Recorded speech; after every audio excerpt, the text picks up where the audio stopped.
Chers internatateurs et internatatrices, bienvenue dans cette Strip Trek TV. C'est mon premier, en fait, Monsieur Christophe qui nous rejoint. C'est l'expert du BD, moi je suis amateur, on va dire, quelques collections.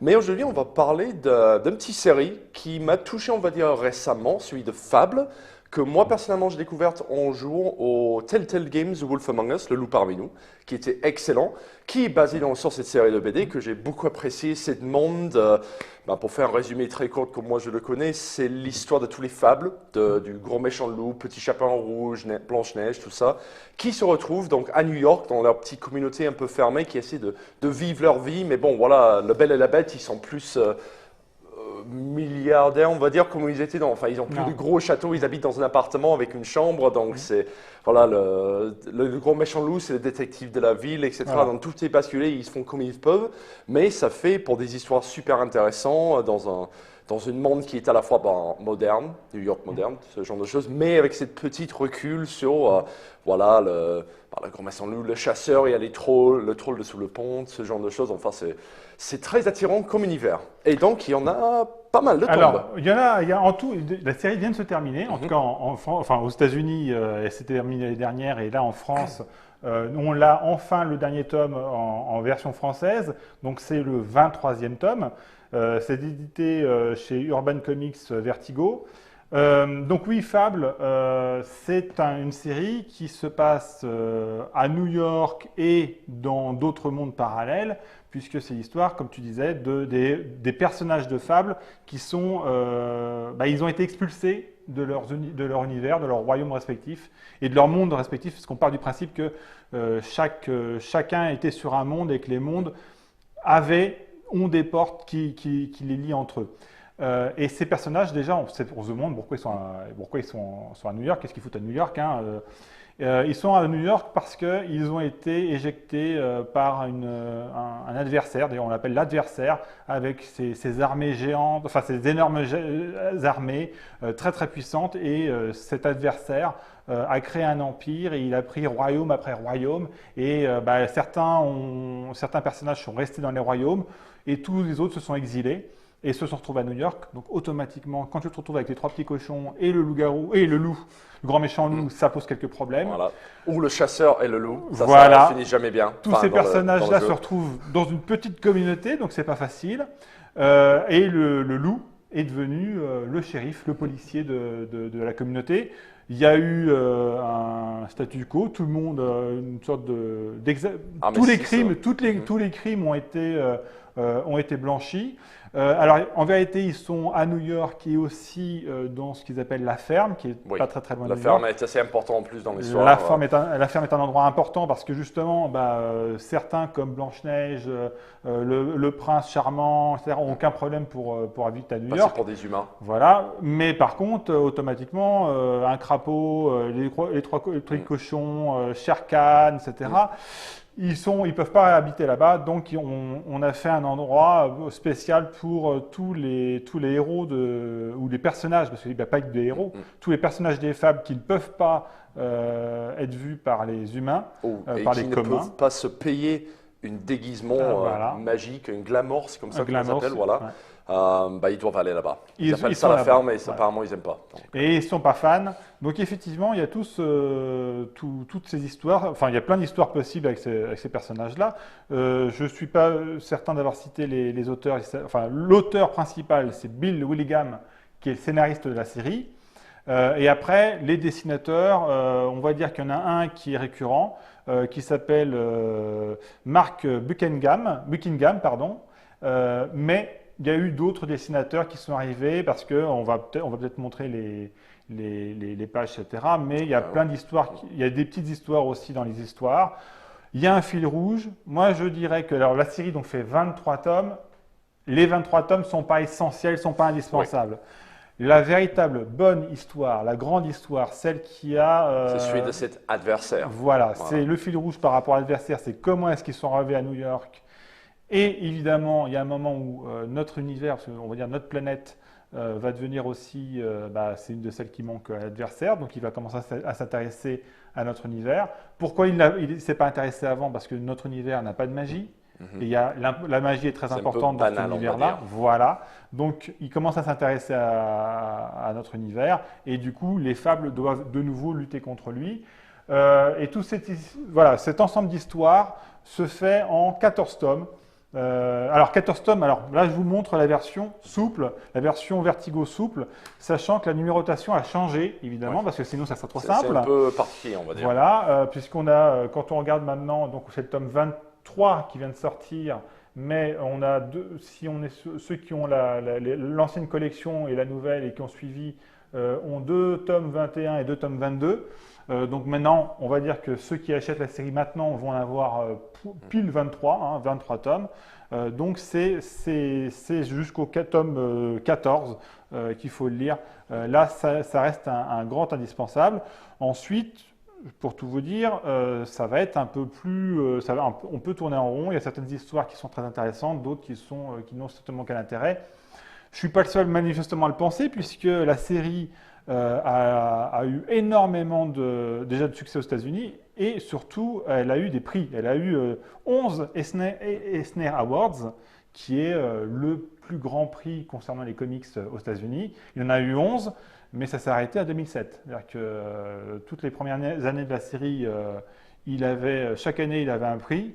Et puis, maintenant... Qui doivent correspondre à la fin de cette première voilà, histoire avec le grand méchant. Tout à fait. Donc, Et voilà. après, voilà, parce que ça a été publié en 2008, vous voyez. Celui-là, c'est celui que je dis, c'est où il faut s'arrêter. C'est publié en 2008.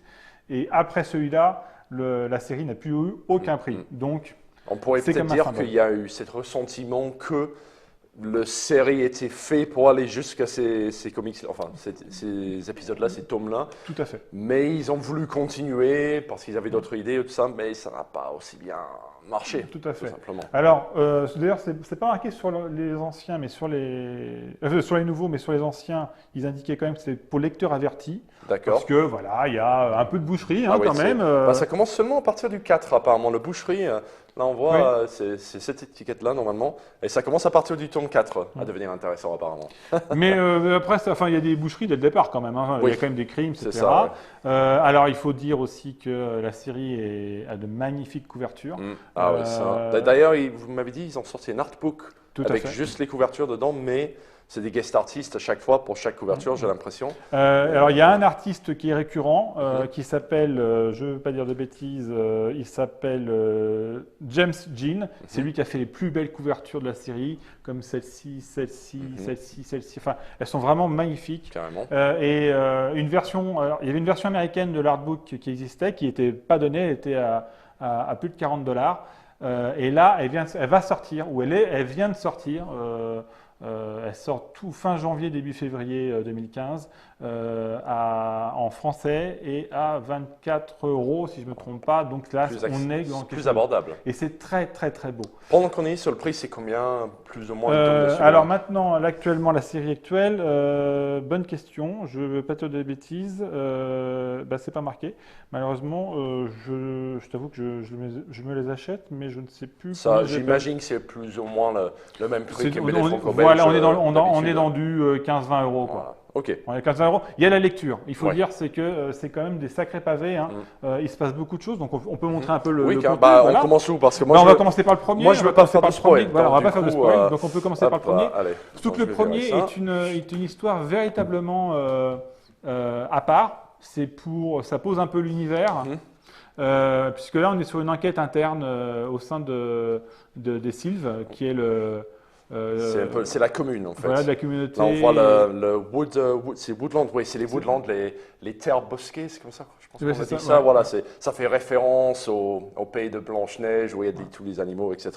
Voilà, on voit je pense que c'est le loup. Non, voilà le loup. Voilà. Et on pose les différents personnages. Donc on a Bigby qui est le grand méchant loup. Il y a la Belle et la Bête avec leur problème de couple. Voilà. Il y a l'adjointe au maire qui est Blanche-Neige, sur qui toute la communauté repose. Ils ramènent beaucoup de reliques avec eux. Voilà. Donc, et là, on mélange, il y a le singe volant, je ne sais jamais son nom, qui vient du magicien d'Oz. Il y a des personnages, justement, que les Français ne vont pas connaître. Oui. Puisque, manifestement, c'est clairement... Ça commence déjà, le boucherie. Voilà, tu vois, la boucherie commence tout de suite. puisque Big Blue, par exemple, nous, ça ne nous parle pas. Donc, Oui, je ne sais pas c'est d'où il ça. vient. Bah, je sais qu'il y a beaucoup, en jouant aux jeux vidéo, qui reprend du même univers. C'est pas une histoire qui est dans les BD, c'est une histoire à part. Mais il y a beaucoup de références, particulièrement aux fables allemands, Mhm. que moi, j'ai pas forcément connu, qui D'accord. étaient intéressants, en fait, très intéressants à découvrir, justement. Tu dis, mais c'est qui, lui? Et bon, j'imagine qu'ils se font la même chose là-dedans. Enfin, juste au fil des histoires, tu vas connaître, apprendre à connaître les personnages. Dans les jeux vidéo, ils se font des fiches où tu découvres les différentes D'accord, fables, ouais. tout ça, tout ça. J'arrête sur ce page. Ouais. Justement, c'est une des trucs que j'apprécie le plus parce que Big B, comme on appelle le Big Bad Wolf, donc Big B, voilà, B. le grand méchant loup, euh, c'est ça, en fait. Voilà. J'adore quand ils font ça. C'est quand son ombre devient la forme du loup. Et je trouve ça super classe. Voilà, c'est une des trucs assez récurrents. Donc voilà le premier à faire.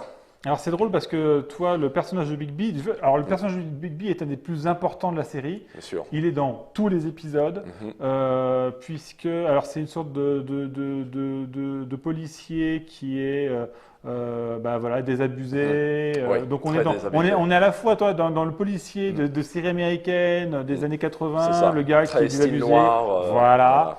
Et en même temps, et puis en plus, il est détesté par une grosse partie de la communauté parce que anciennement, il les a quand même à peu près tous Ouais, bouffés ou il c'est est ça, tous ouais. combattus. Exact. Et ce personnage-là, il est effectivement récurrent et très très important. Et d'ailleurs, j'aime beaucoup son rapport avec le chasseur, donc qui, dans le fable du petit chaperon rouge, le tue. Mais en fait, dans cet univers-là, bah, en fait, c'est Big B, c'est le loup qui est le shérif, qui est le sympa, le mec qui fait la loi, voilà.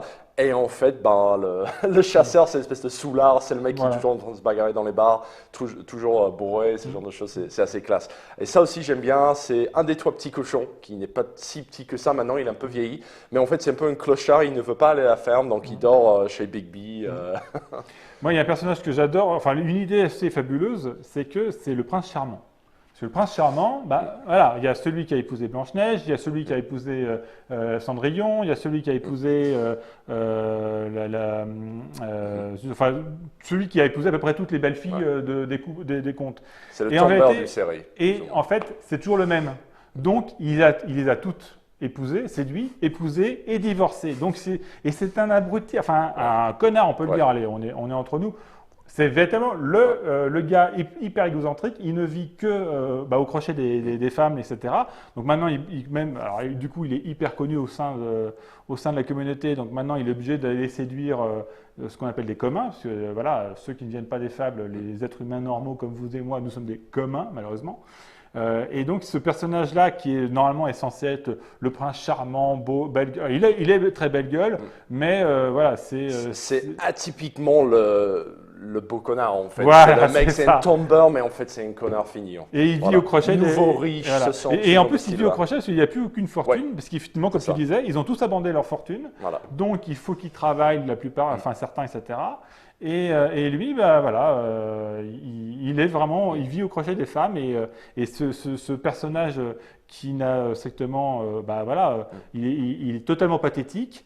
C'est assez fabuleux de le voir dans la série. Ouais. On a Barbe Bleue qui est C'est le justement seul à ce- avoir réussi à quitter C'est avec ça. sa fortune. Donc ça, en fait, j'allais dire, il y a certains fables où on a du mal à les reconnaître. Ouais. Forcément parce que, bon voilà, il ne peut pas se porter avec une barbe bleue. Bon, enfin, peut-être que quand ils ont écrit cet homme-là, l'effet hipster n'était pas encore entré en jeu. Donc, avoir des barbes bleues, c'était un peu trop évident, Non, on va ouais, dire, ouais. dans New York. Donc, du coup, il se rassemble à ça. C'est un peu différent, mais ça reste Barbe Bleue, qui est un sorte de politicien, je pense, dans celui-là. Tout à fait. Alors Ça là, ressemble à lui, c'est le seul qui a conservé une énorme fortune, parce que quand il s'est Voilà, parlé, il est parti avec c'est sa vrai, ça. fortune, Ouais, donc ouais. il a un énorme pouvoir par rapport à ça. Et effectivement, du coup, vis-à-vis de la communauté, il est extrêmement puissant, mais en même temps, Il est très méprisé à cause et de on ne ça. sait pas et voilà, et on ne sait même pas ce qui prévaut, ce qui mijote, parce que manifestement, il mijote des coups. Donc tout ça est effectivement fait partie de l'ensemble de l'histoire. Et donc oui, le premier tome se lit à part, puisque on est effectivement sur une mise en place de l'intrigue et de la situation. Alors il faut savoir que Blanche-Neige, Blanche-Neige, dans les personnages principaux, vraiment, qui sont récurrents, qu'on voit tout au long de la série, il y a Big B, il y a Blanche-Neige, comme D'ailleurs, il y a un truc entre eux, en plus, c'est un peu le... alors après, Ouais. voilà, on ne sait pas très bien quelles sont leurs relations entre eux. Tu vois, ils se détestent, mais en même temps, manifestement, ils s'attirent aussi. Et il y a Rose Rouge, qui est un personnage qu'on ne connaît pas, qui je pense est totalement fictif par rapport, qui ne fait référence à aucun personnage, aucune fable. Mais Rose Rouge est la sœur de Blanche-Neige. Qui existe dans les fables. Elle existe dans les Voilà. fables. Et c'est ce genre mais de tu vois, choses je qu'on. ne Enfin, connaissais pas. je Voilà. pense, oui. Mais tu vois, moi, je ne connaissais pas. Ouais. Voilà, c'est ce genre de. Enfin, ne me cite pas là-dessus, je ne suis pas certain, mais je fais référence à cet effet que j'avais évoqué tout à l'heure, où tu découvres vraiment des fables que tu ne connaissais vraiment pas, qui sont assez intéressants. Là, je reviens vite fait sur quelque chose. Ça, c'est un truc qui devient assez particulier avec Bigby. C'est tu le vois en train de courir, il passe une porte, puis il se transforme, puis il devient le grand méchant loup. Il est métamorphe. Mais encore, il peut aller plus loin que ça, et ça devient assez génial quand il se transforme complètement. Ouais. Donc, voilà. Je dirais que quelque part, Bigby fait un peu penser à Wolverine, déjà physiquement et dans l'esprit, dans la culture, etc. C'est pas faux, ça. Il y a cet aspect-là. Donc, pour les gens qui aiment bien ce type de personnage, ils vont vraiment accrocher à la série. Et puis, alors moi, il y a un personnage que j'adore, qu'on voit trop peu à mon goût, mais qui a une psychologie très intéressante, c'est Pinocchio. Parce que Pinocchio, maintenant, il a quelques centaines d'années et il est toujours enfermé dans son corps de gamin, parce qu'il n'a pas pu vieillir, lui. Et donc, on a une image d'un adulte qui a des besoins sexuels, entre autres, qui est dans un corps de gamin et du coup, qui est méga frustré. Et ça, c'est assez génial. Et puis, donc voilà, une fois que cette enquête-là est faite.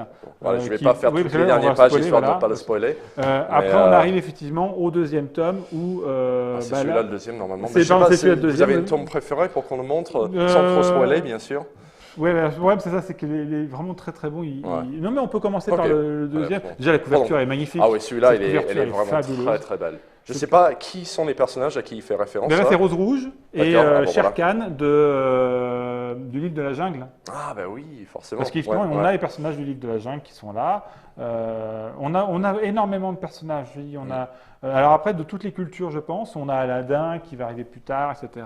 Donc c'est pas, oui, ça c'est important à préciser, ce n'est pas que les fables comme les vieux fables allemands ou autre chose comme ça, c'est toutes les vieux histoires qu'on appréciait à cette époque-là, qui soient écrites. Tu as Baba Yaga, par exemple, qui vient de la culture russe. Il y a juste pas, on reste quand même dans l'Occident. Hein, on reste quand même dans la, France, Angleterre, Allemagne, États-Unis, Russie, mais il n'y a pas. Il n'y a pas de japonais ni asiatique. Non, il n'y a pas de référence à la culture asiatique.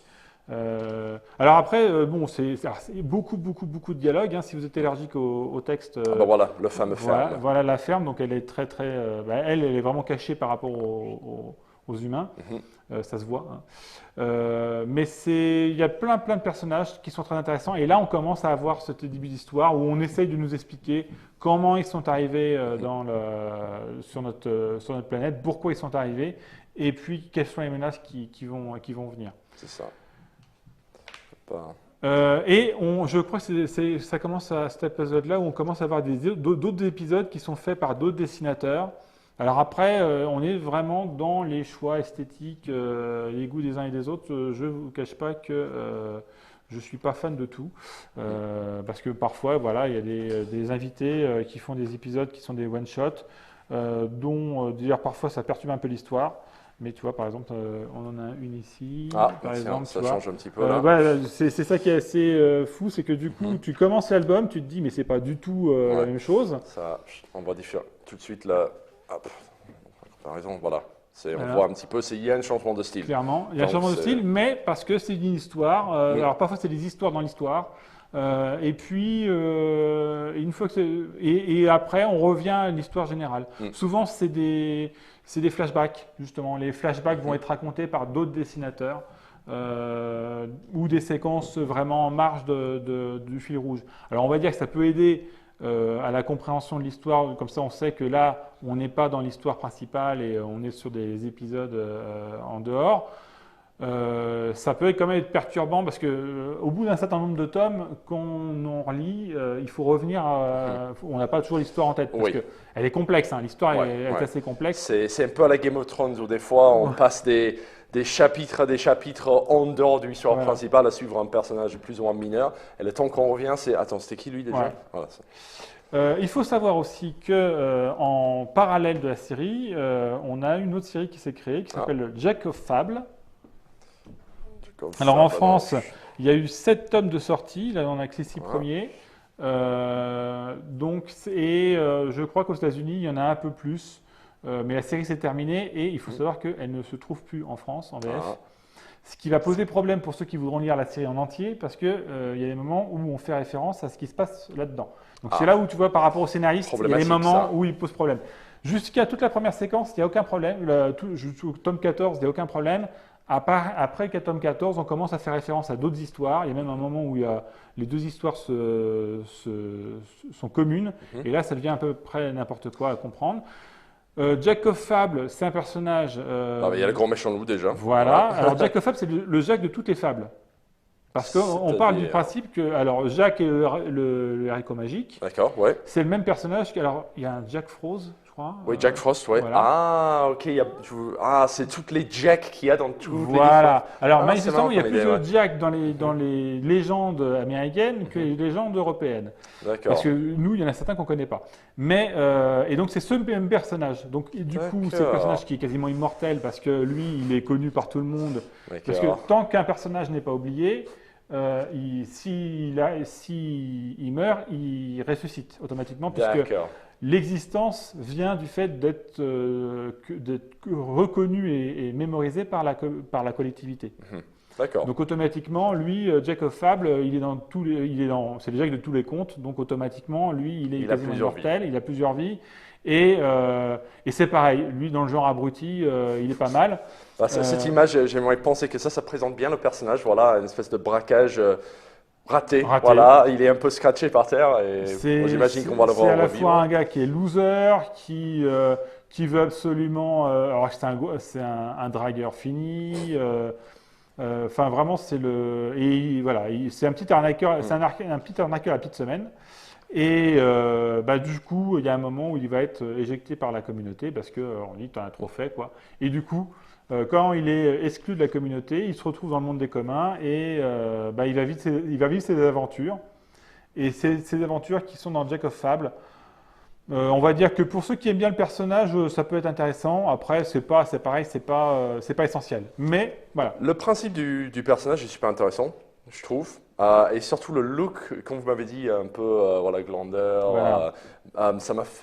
L'image m'a fait beaucoup penser à The Big Lebowski. Big Lebowski, oui, bien voilà, sûr. ça me fait beaucoup penser à ça. Bon, j'imagine qu'il n'y a pas d'histoire de tapis dans celui-là. Non. Mais voilà, le look un peu glandeur, un peu.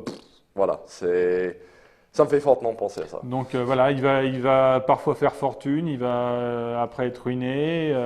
Tout perdre, tout regagner, tout perdre. Et puis après, il y a un moment, ils mettent en place une histoire longue qui est assez étonnante, assez décalée et qui va poser quelques problèmes pour le maintien de la série originale.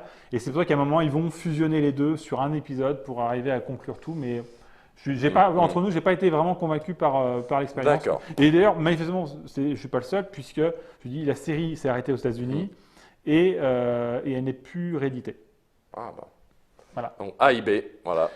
Mais Fable, moi je reste toujours sur l'idée que les 14 premiers tomes sont absolument incontournables. Sont incontournables, ça fait partie, elle a d'excellentes séries comics qu'on peut avoir en VF. Alors évidemment, pour ceux qui veulent, ils peuvent le lire en VO, c'est encore mieux. Parce que je ne suis pas certain que parfois que les traductions soient toujours de super bonne qualité par rapport à l'écriture, parce que parfois ça fait un peu lourdingue en VF. Peut-être que le scénariste en VO a une légèreté dans l'écriture que n'ont pas tous les traducteurs. Et voilà, et on est sur le dernier tome qui vient de sortir, l'ultime. D'ailleurs, ils ont mis un beau sticker pour le dire. Voilà. Qu'on l'enlève. En disant, ça y est, c'est fini, vous pouvez acheter, vous pouvez aller jusqu'à la fin, parce que je connais des gens qui attendent qu'une série soit terminée pour l'acheter. Donc maintenant, ceux qui veulent le faire, je vous préviens, ça fait un certain budget. Oui, certainement. 23 tombes, 15 € chacun. Voilà. Mais les 14 premiers sont très très très bons. C'est quelque chose, Fable est une série à lire. Et je crois que le jeu vidéo va connaître une suite. Oui, ils nous ont laissé un peu sur un cliffhanger sur le premier jeu vidéo. D'ailleurs, si vous voulez découvrir le monde de Fable, le jeu vidéo de Telltale Games, donc ils ont fait beaucoup d'autres jeux aussi. Ils ont fait Game of Thrones, ils ont fait plein d'autres jeux dans le même style. C'est un point and click un peu à la Monkey Island pour ceux qui connaissent la référence. Où toutes les décisions que tu fais, les choses que tu dis aux gens, ils se souviennent, ça change l'histoire. Donc ça colle très très bien avec l'univers. Mais tu joues Bigby, donc le grand méchant loup, dans une enquête originelle, enfin inédite, ce n'est pas dans les histoires. Qui moi j'ai trouvé super intéressant. Je ne connaissais pas Fable à l'époque, en plus de découvrir tout ce monde-là, avec tous les fables, avec tous les différents personnages, c'était vraiment excellent. Vous pouvez le trouver maintenant pour pas trop cher, ça fait quelques années qu'il est sorti maintenant je crois. Il est même sur téléphone portable et tablette pour les utilisateurs Apple. Voilà. Et donc pour découvrir l'univers, c'est ce que moi j'ai fait en tout cas, j'ai découvert l'univers avec ça. Et puis j'ai commencé à lire les livres. Et pour ceux qui veulent prolonger, parce que du coup, comme c'est une enquête inédite, du coup, pour ceux qui ont aimé la série, eh ben, ça leur permet de revenir dans l'univers, parce qu'on découvre des personnages, et puis là, on les entend parler. Le doublage, alors en VF, je crois que le doublage, il reste, parce que moi j'ai vu des vidéos où tous les dialogues sont en anglais et après sous-titrés français. Donc du coup, on a un vrai jeu, hein, on est vraiment dans l'ambiance. C'est ça, oui. Et le VO est très très bien. Les acteurs, etc., c'est super bien. Le jeu commence avec une bagarre justement entre le grand méchant loup et le chasseur. Et voilà, c'est super bien fait. Ça met en place tout le personnage du grand méchant loup et comment il est vu par la communauté et les autres fables. Et puis, ça, j'imagine, ça doit mettre des nouveaux personnages qui ne sont pas là-dedans. Non, le chasseur n'est pas dedans. Le chasseur n'est pas dans le comics. Bon Non. Oh, ça, ok, j'apprends quelque chose. Je pensais, j'ai pas tous lu encore. Je pensais qu'il allait apparaître plus tard parce que le jeu entre lui et le grand méchant loup, je me disais, c'est parfait pour le comics, ça en fait. Donc j'apprends quelque chose. Mais il y a plein d'autres personnages dans le jeu vidéo que j'imagine n'apparaissent pas là aussi. Mais bien sûr, il y a tous les classiques. Il y a Grand Méchant Loup, Blanche-Neige, Belle et la Bête, etc. Des personnages importants. C'est assez sympa, c'est super sympa. Donc pour découvrir le monde, enfin pour découvrir l'univers avec un petit jeu vidéo, pour ensuite enchaîner, ça ne doit pas coûter super cher. Donc maintenant en plus, très très bien, je conseille. Et puis le deuxième qui arrive. Pour finir le cliffhanger, on verra bien. Donc voilà, Fable, autre chose à raconter. Je pense. Pour ceux qui aiment quelque chose un peu moderne, mais avec une petite tournure fantastique, ou aiment bien voir les univers alternatifs ancrés dans la réalité, c'est ce qui me plaît énormément avec cette série. Fortement à conseiller, je pense. Totalement. Voilà. Bon, écoute, Monsieur Christophe, merci de nous avoir présenté Fable. Merci à toi. Merci à vous d'avoir regardé. N'oublie pas, vous pouvez, donc tout ça, en fait, vous les trouverez surtout dans ce format-là maintenant. Maintenant, c'est que sous ce format-là, qui est la version cartonnée, format rigide, tout à fait. D'accord. Le jeu vidéo, vous le trouverez sur Steam ou dans l'App Store, ce genre de choses. Donc, n'hésitez pas, c'est super bien, fortement recommandé. Excellent. Donc, on vous laisse à vos lectures. À la prochaine fois. Ciao. Ciao.